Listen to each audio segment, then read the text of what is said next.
Let's understand that there are still strains in that axis of evil. Russia and Iran are competitors in the energy markets. There are tensions over territorial disputes in the Middle East between the Islamic Republic and Russia. Well, I think that the Islamic Republic is right now in the weakest situation it has ever been.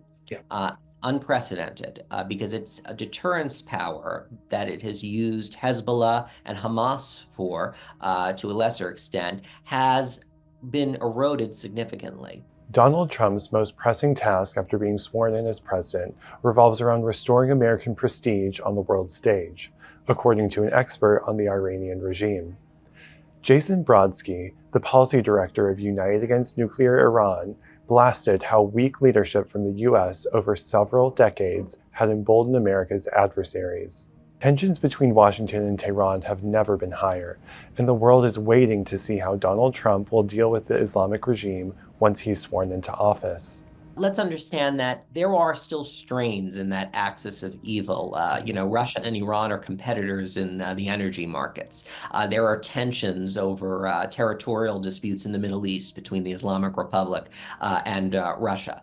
So there are definite irritants in those relations. But be that as it may, and there is historic distrust as well between Russia and the Islamic Republic. But the partnerships have become alarmingly close. And I think that it's going to take a reestablishment of deterrence to truly cause the decision makers in Iran to assess whether the benefits of increased partnership with Russia outweigh the cost. And right now, um, the United States and its European allies have really not shifted that cost benefit calculus. And unless and until we apply in a very systematic and long term way those three elements of national power, sanctions, diplomatic isolation, and also military pressure, we are not going to be able to change that decision making decision calculus.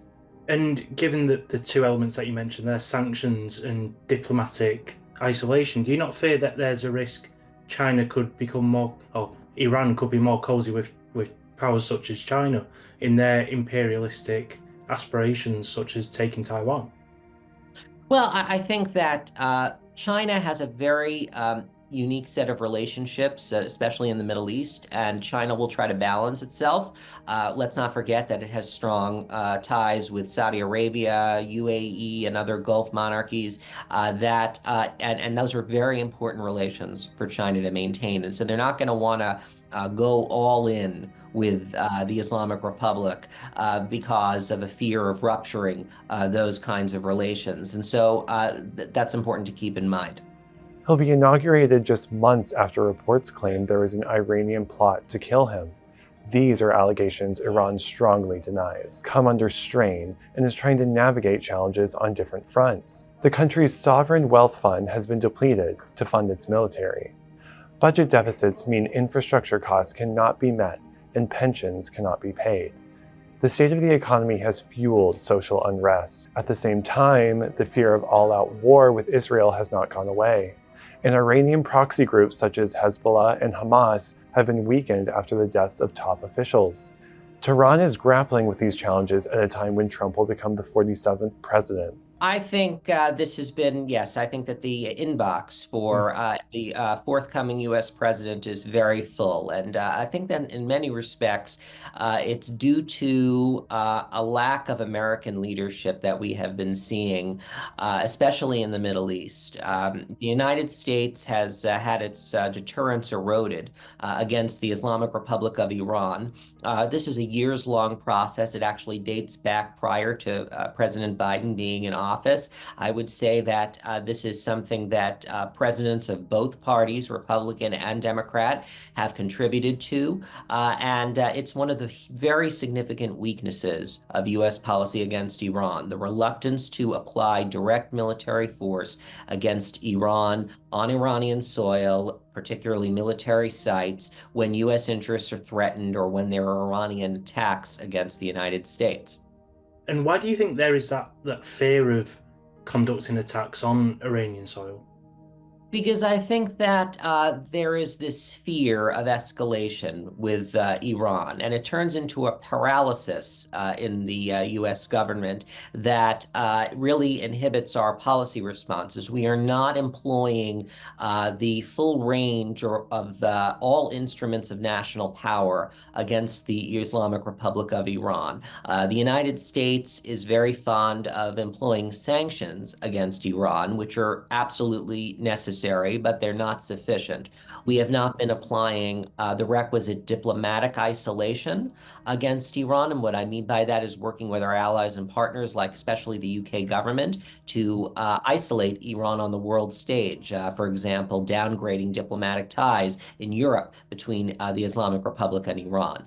Also, yes, the development of a credible military threat against Tehran. And this is something the United States and its European allies have failed to do for a long time. And because of that failure, we have powers in the region like Israel, who are our partners, who's our partner, has to take matters into its own hands because of US and European reluctance to do so over years.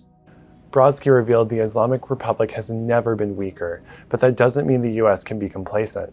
Well, I think that the Islamic Republic is right now in the weakest situation it has ever been.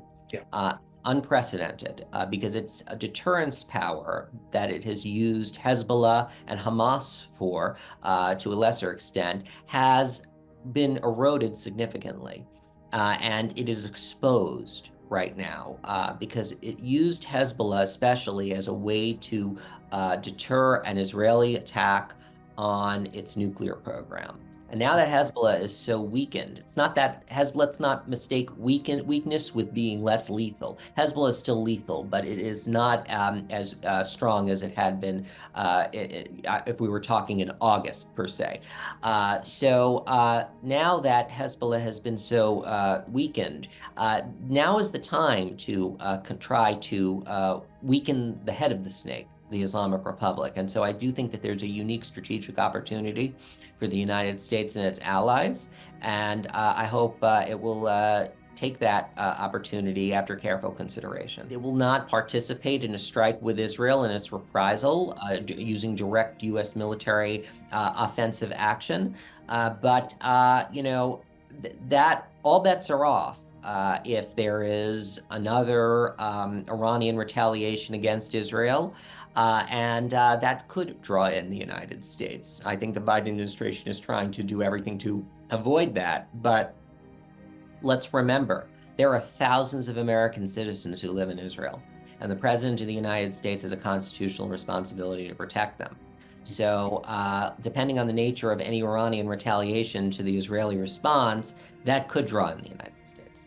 And the question facing elites in Washington is how they can stop the Islamic regime cozying up with fellow American adversaries.